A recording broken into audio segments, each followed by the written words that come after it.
beloved, Boss Mike, Severa.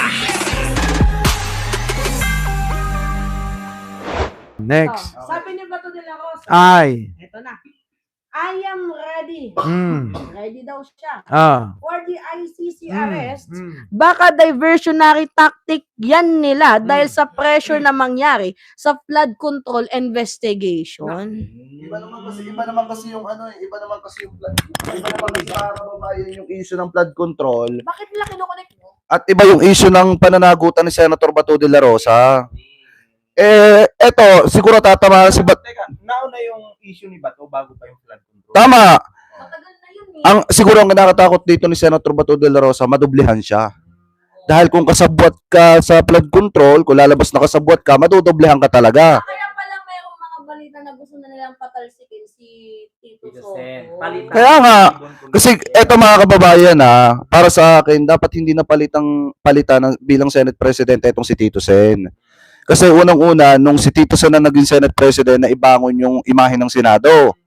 Ngayon, kung ang ipapalit niyo si Alan Peter Cayetano, gagawin ni Alan Peter Cayetano itong si Marcoleta na ombudsman, na chairman ng Senate Blue Ribbon Committee, papunta na sa lusak ang Senado. Pati wakalang diskarte ng mga yan. Teka muna. Ano ang problema kung si Cayetano ang maging Senate Si President? Caldero, gusto mo? Sige nga, tanongin Pero may natin. isa lang akong kondisyon. Okay, sige. Kung may bibigay niya na yung 10,000, pag naibigay niya na yung 10,000, payag na ako. Kada, mag-resign siya, kagaya na sinasabi niya. yun na nga, Pinaparesign na nga siya ng kapatid niya. Mag-resign mo siya bago siya Hindi, speaking of Bato de la Rosa, bakit parang nag-serve parang inosente siya dyan sa lumabas na arrest warrant sa kanya? Hindi niya ba na-anticipate na kasama siya doon sa pinailan ng kaso? syempre, So anytime, lalabas talaga yun, yung warrant of arrest sa kanya. syempre, bilang, Nagmamalinis. hindi lang nagmamalinis, nagmamaang-maangan. Yun. Kulang na nga lang, magmamaang-maangan siyang may buhok siya Oo, di ba? Pero sabi niya, Boss Mike, lilinawin natin dito. Meron siyang nilabas sa statement. Na, Kung matatandaan ninyo ang unang statement ni Bato de la Rosa, hindi daw siya natatakot sa ICC. Okay. sabi, 2023 yun. Tapos, Tapos pangalawa, hinamon niya sa Trillanes, bring it on. Tapos yung pang-apat, bakit daw siya inisyuan na ng warrant? Then biglang nagbago yung kanyang statement. Sabi niya, I am ready na daw for the ICC arrest.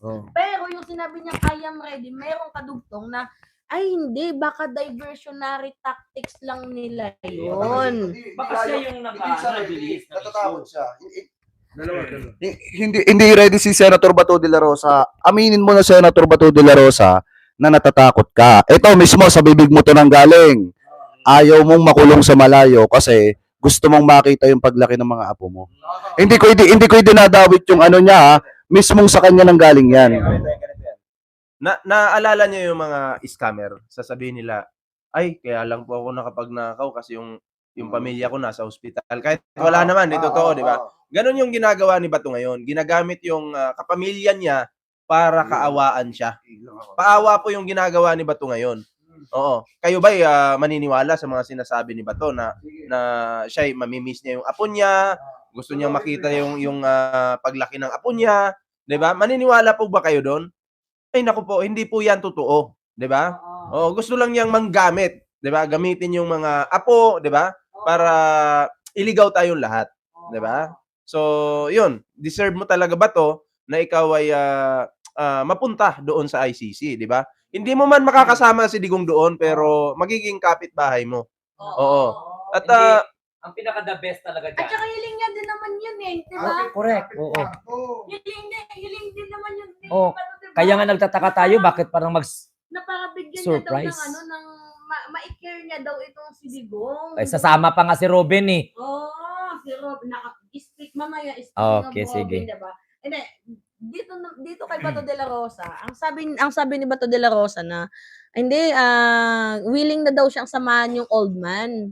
Kasi kesyo ang sabi niya, he will take care of him. O ngayon na natupad na yung pangarap mo, bakit parang tila baga natatakot ka sa possible outcome. At saka alam mo, 'di ba matapang ka ba 'to? Ba't di mo na lang harapin? 'Di ba? Oh, katulad ni Attorney Cristina Conti, anong sabi niya? Minamadali na ang paghuli kay Senator Ronald Bato de la Rosa. Ngayon, kung meron kang paninindigan, kung mahal mo ang mamamayang Pilipino, kung matapang ka, kung meron kang yagballs, bakit ka pa magpapatagal? Isuko mo na. At saka kung wala siyang kasalanan, Hmm. rapin niya. May Oo. tanong ako. Very simple. May tanong ako. Okay. Anong tanong mo, Boss Mike? Maiba lang. Pagka ba naging palaka si Bato, ano tawag sa kanya? Okay. Frog. Ano ba? tawag sa kanya, Oh. Bato Palaka. Hindi. Di ba? Ano? Ano to? Batuka. Hindi. Ano? Baliktad lang eh. Palaka ba? Palakang bato. Palakang bato. Pero teka lang, No. baka hindi na siya magiging palakang bato. Oh. Magiging karton na siya.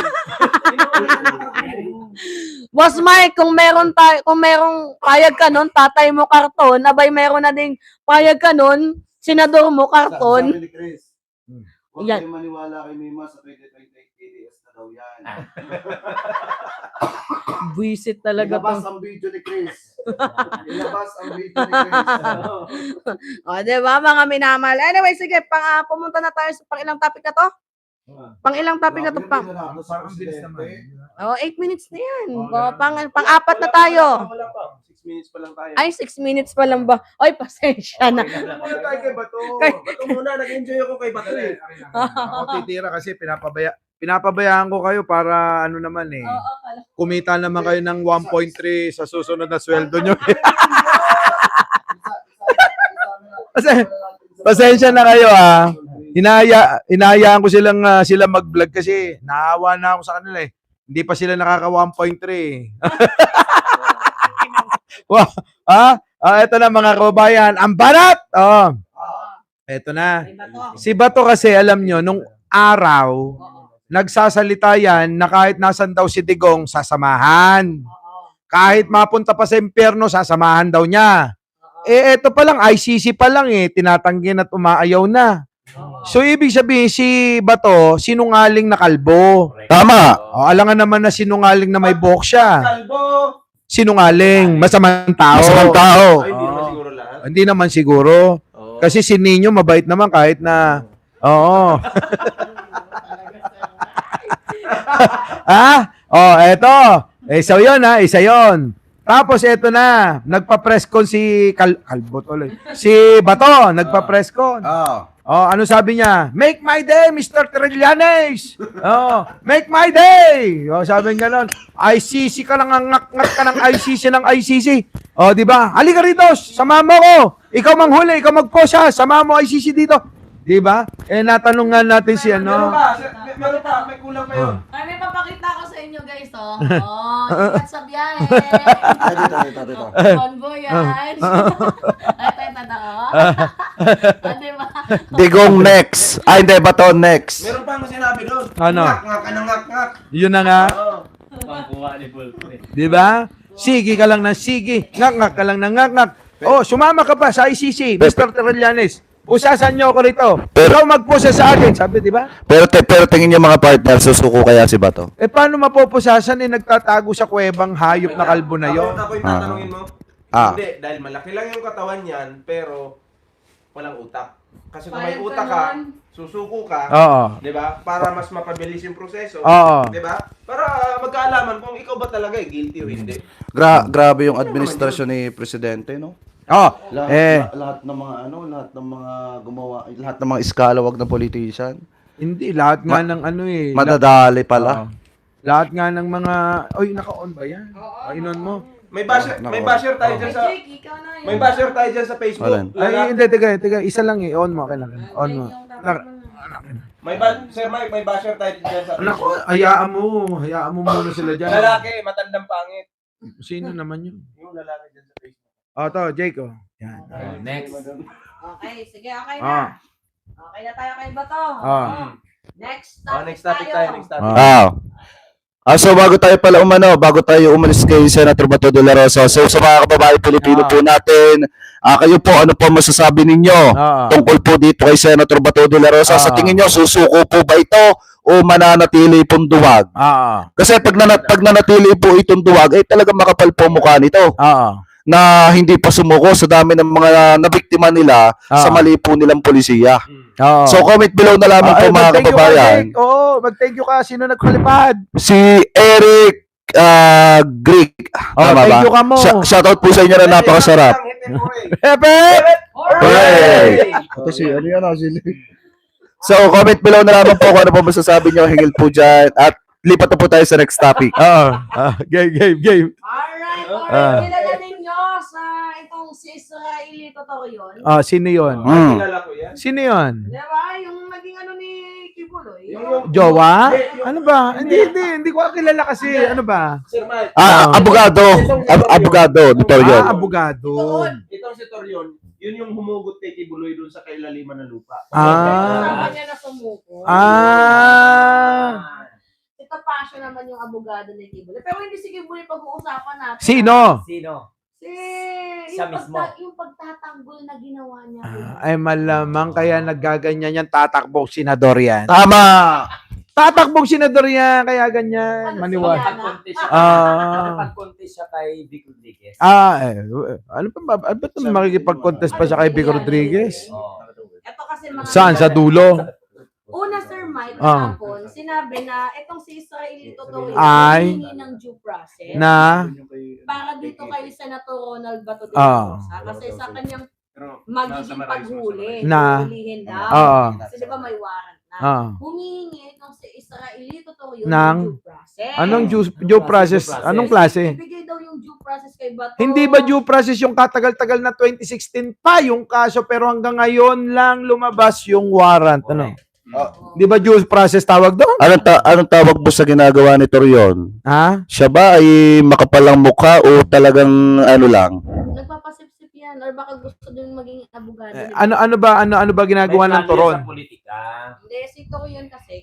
Gusto daw ng due process. Ay kaya. Nung panahon na nasa kapangyarihan si Digong, kill them all, walang due process. Bukod nga doon. Bukod doon, meron siyang sinabi panibago. Na ano? Sabi niya, tatayo tayo. Kayo lang. Kayo lang, huwag mo na kami idamay. Sana all tumatayo daw. Jake, Yung kay Jake hindi. Lagi, guys, walang ganun. Huwag kayo maniniwala.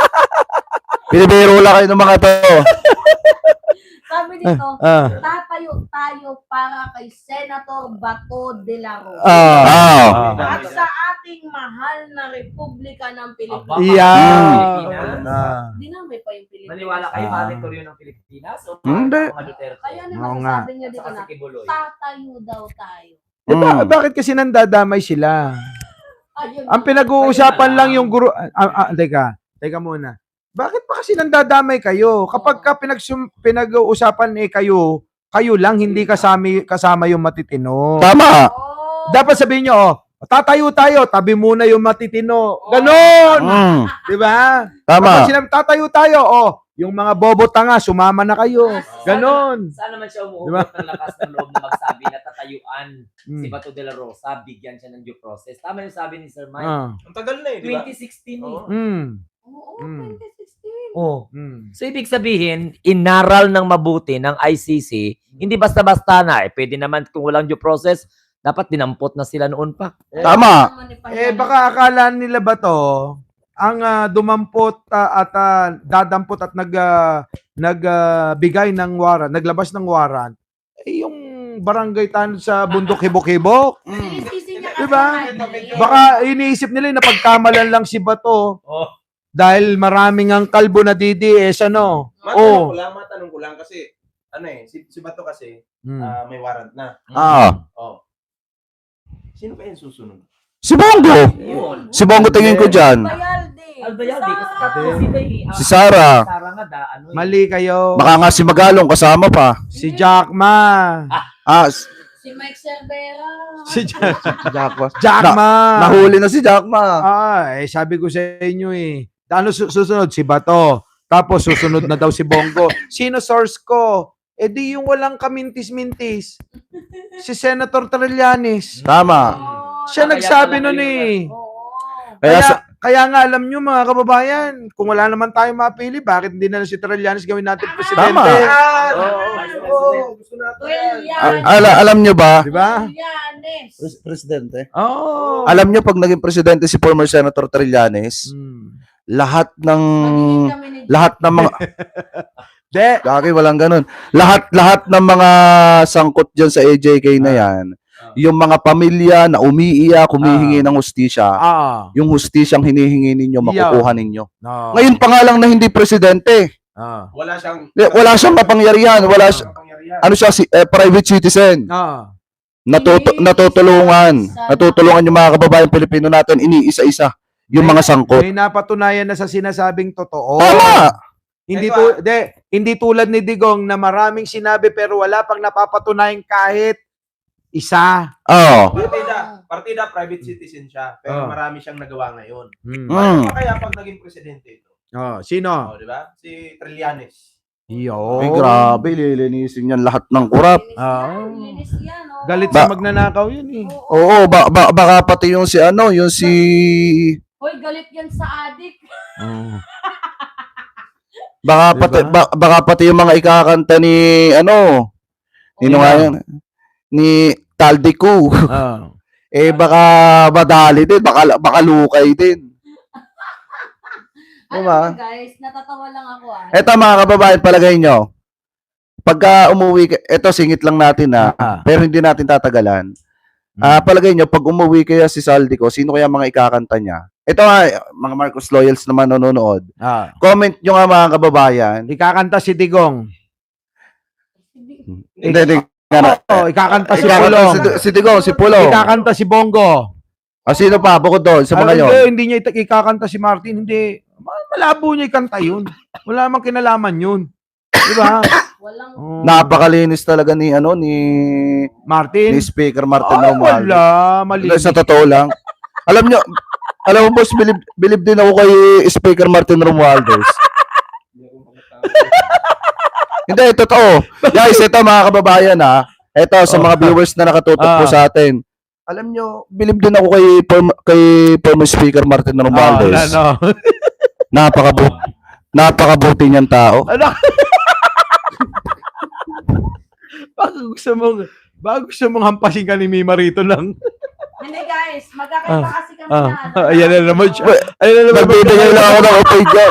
Alam niyo mga kababayan, sa sobrang bait ni House Speaker Martin Romualdez. Hindi guys ganito Kasi kami ni Jake, Dumidepenso. love, wag ka naman ganyan. Gagi, guys, walang ganon walang ganon. Ano walang ganun? Referee nga ako Oy, guys, nakikita nila yung mga pangyayari dito. Kahit itanggi mo Jake, halata. Gagi, walang ganon. Sige, banatan mo pa. Hindi guys. Guys, bina-blackmail ako, ayaw pagsalita yung katotohanan, no? Guys, hindi. Magkakaiba man kami ng political opinion when it comes to Speaker Martin Romualdez. Yan yung patunay na kami ay hindi po na Huwag kang pumiyok. yan po yung patunay mga Madulas ka, sige. yan po yung patunay mga minamahal na hindi po kami kayang bayaran ng prinsipyo. Yes, tama. Hindi. Diba? Tama yun. Basta ako, masasabi ko lang. Kita nyo naman guys, bina-blackmail ako. Basta ako, masasabi ko lang guys, napakabait. Mahal ako ni Jake. Guys, ini-interrupt ako. Basta ako, masasabi ko, napakabait mo, Martin Romualdez. Oo nga. Ay! Sa sobrang bait mo, bakit hindi mo lubos-lubusin Bakit ka mo? Bakit si Mima lang?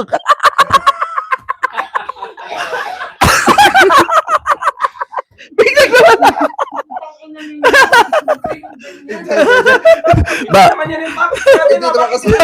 Bakit ba kasi kinapunta doon? Hindi naman kasi doon kayo talaga. Guys, gato. Guys, ito isirigit ko alam. Tatalian lang natin. Oo, madali yan. Grabe ka. Former House Speaker Martin Romualdez. Bakit po hindi nyo lubos-lubusin Bakit hindi si Mima lang? Bakit si Mima lang? Kayo na lang po magpa-uwi kay sa Saldico. Napakadali naman boss Ay, makinig kayo. Pakiusapan niyo si Saldico umuwi na. Hindi, to be honest with you guys, seryosong topic na tayo. Hindi, usapang seryoso, labas kayo. Joke lang yung mga kanina. Kaya nga 'di ba nag-resign itong si former Speaker Martin Romualdez para mabigyan niya ng way yung truth and accountability. 'Di ba? Kaya nga siya nag-resign eh. Hindi niya na nga pinakialaman yung Independent Commission for Infrastructure. Tinanong mo ba? Wait lang Sir Mike. Pumunta doon sa ICI si former House Speaker Martin Romualdez. 'Di ba? Meron siyang dalang mga tawag dito mga ebidensya. At saka yung mga mga pinupukol sa kanya ni Gutesa, mga haka-haka lang naman yan eh. Mga haka-haka Balita lang. ko may nangyaring delaying tactic dun ah. Ako hindi ako naniniwala doon kay Gutesa. Guys, Paninira lang yun. guys, ito yung opinion ko diyan. Paninira lang yung paninira. Ito yung opinion ko diyan, guys. Yung sinabi ni Gutesa kay Speaker Martin Romualdez. Paninira lang yan. Paninira. Paninira lang naman talaga. Bakit? Nasaan yung ebidensya? Hindi nga kasi paninira lang talaga yan kay Romualdez kasi Mima, umamin ka nga talaga. Sinasabi na nga paninira eh. Ba't parang duda ka sa sagot niya? Hindi, paninira lang naman kasi. Kaya nga, Bakit niyo ba ako pinagtutulungan dito? Ayun nga, sinasabi paninira nga lang. Paninira lang yun. Ayaw mo nung paninira lang. Yung- So guys, back to real topic na po tayo, guys. Ano ba topic natin? Nawala na. Ikaw na yung about kay PBBM, i-promote natin yung ginawa ng ating presidente. Alam nyo, mga kababayan, ang pinakamatinding tawag dito. Ang pinakamatinding para sa akin ang pinakamalupit na talagang magagawa ni PBBM ay maipakulong yung mga tao na talagang nangurap At walang sisinuhin. at walang sisinuhin. Kahit pa Pinsan! kahit pa pinsan at saka kamag-anak ko, kahit pa pinsan. Kahit pa pinsan, mga kababayan. Pero House Speaker Martin Romualdez, di po kita sinisiraan. Ako po'y believe sa inyo, napakagaling nyo po talaga. Ay, ako rin eh. Napakagaling nyo po talaga. Sabi mo, oo. Sana, yung lubos-lubos yan, ulitin mo. Malapit na ang December. Joke lang guys, joke lang. Our beloved Boss Mike